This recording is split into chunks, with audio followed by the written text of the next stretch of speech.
SSLC ಹಾಗೆಯೇ PUC ಪರೀಕ್ಷೆಯ ವೇಳಾಪಟ್ಟಿಯನ್ನು ಪ್ರಕಟ ಮಾಡಲಾಗಿದೆ ಎನ್ನುವಂಥದ್ದು ಕೂಡ ಇಲ್ಲಿ ಗೊತ್ತಾಗ್ತಾ ಇದೆ. ಅಂತಿಮ ವೇಳಾಪಟ್ಟಿ ಇದು.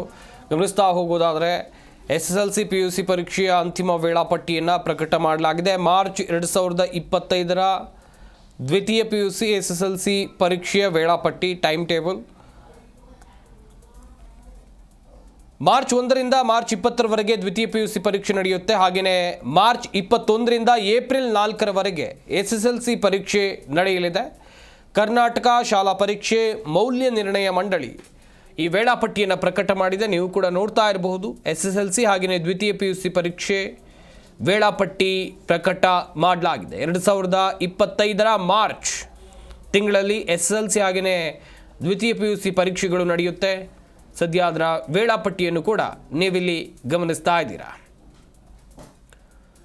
ಮಾರ್ಚ್ 2025 ದ್ವಿತೀಯ ಪಿಯುಸಿ ಹಾಗೆಯೇ ಎಸ್ಎಸ್ಎಲ್ಸಿ ಪರೀಕ್ಷೆಯ ವೇಳಾಪಟ್ಟಿಯನ್ನು ಶಿಕ್ಷಣ ಇಲಾಖೆ, ಕರ್ನಾಟಕ ರಾಜ್ಯ ಪರೀಕ್ಷೆ ಹಾಗೆಯೇ ಮೌಲ್ಯ ನಿರ್ಣಯ ಮಂಡಳಿ ಪ್ರಕಟ ಮಾಡಿರುವಂಥದ್ದು.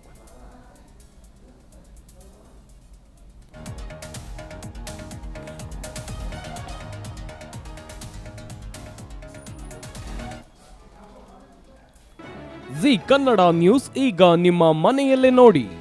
ಎಲ್ಲ ಕೇಬಲ್ಗಳಲ್ಲಿ ಈಗ ಲಭ್ಯ. ನಿಮ್ಮ ನೆಚ್ಚಿನ ಜಿ ಕನ್ನಡ ನ್ಯೂಸ್ ಈಗ ಸನ್ ಡೈರೆಕ್ಟ್ ನಲ್ಲಿ number 292, Tata play number 1664, Jio TV number 1334, NXT digital number 30, in cable number 30, city networks 51, U digital number 162, GTPL number 17, Rockline telecommunications number 42, Shri Basaveshwara cable number 168, rural cable network 60, Vinayaka digital 57, Abhishek cable 821, city channel 53, Siddeshwara cable network 57, ವಿ4 digital infotech 628, Surya digital networks 53, Gajanan digital number 836, Malnad infotech private limited number 56, Metrocast number 830, victory digital number 167ರಲ್ಲಿ ನೋಡಿ ಆನಂದಿಸಿ.